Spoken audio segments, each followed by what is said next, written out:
Hello, my name is Cecil, and I'm reading the book of John with the Message translation, and I'm beginning here in John chapter 11. I'm going to read verse 29 and go to the end of the chapter. I hope you enjoy. The moment she heard that, she jumped up and ran out to him. Jesus had not yet entered the town, but was still at the place where Martha had met him. When her sympathizing Jewish friends saw Mary run off, they followed her, thinking she was on her way to the tomb to weep there. Mary came to where Jesus was waiting and fell at his feet, saying, Master, if only you had been here, my brother would not have died. When Jesus saw her sobbing and the Jews with her sobbing, a deep anger welled up within him. He said, Where did you put him? Master, come and see, they said. Now Jesus wept. The Jews said, Look how deeply he loved him. Others among them said, Well, if he loved him so much, why didn't he do something to keep him from dying? After all, he opened the eyes of a blind man. Then Jesus, the anger again welling up within him, arrived at the tomb. Now it was a simple cave in the hillside with a slab of stone laid against it. Jesus said, Remove the stone. The sister of the dead man, Martha, said, Master, by this time there's a stench. He's been dead for 4 days. Jesus looked her in the eye. Didn't I tell you that if you believed, you would see the glory of God? Then to the others, Go ahead, take away the stone. They removed the stone.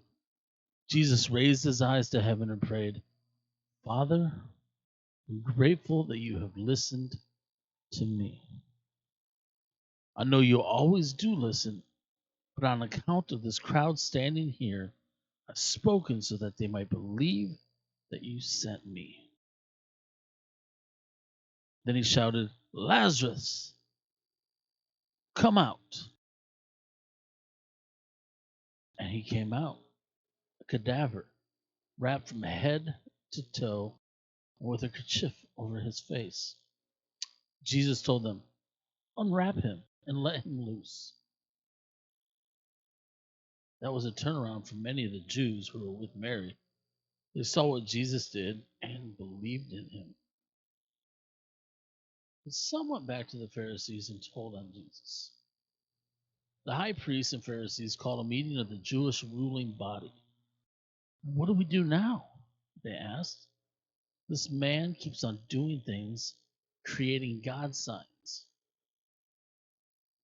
If we let him go on, pretty soon everyone will be believing in him, and the Romans will come and remove what little power and privilege we still have. Then one of them, it was Caiaphas, the designated chief priest that year, spoke up. Don't you know anything? Can't you see that it's to our advantage that one man dies for the people rather than the whole nation being destroyed?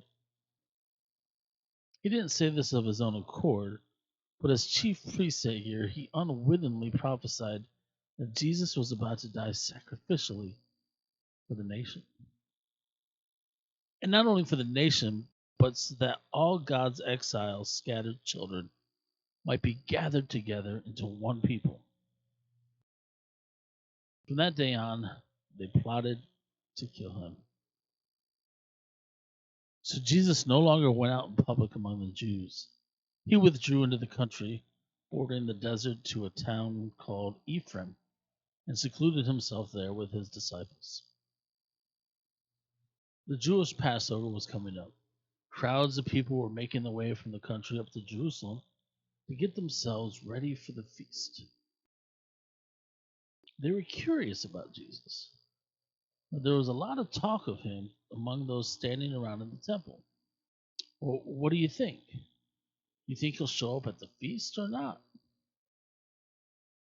Meanwhile, the high priests and Pharisees gave out the word that anyone getting wind of him should inform them.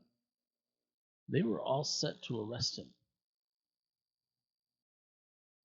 Thank you for joining me in reading the rest of John chapter 11. Please come back tomorrow and we will begin John chapter 12 in our reading. I just pray that you have a blessed day.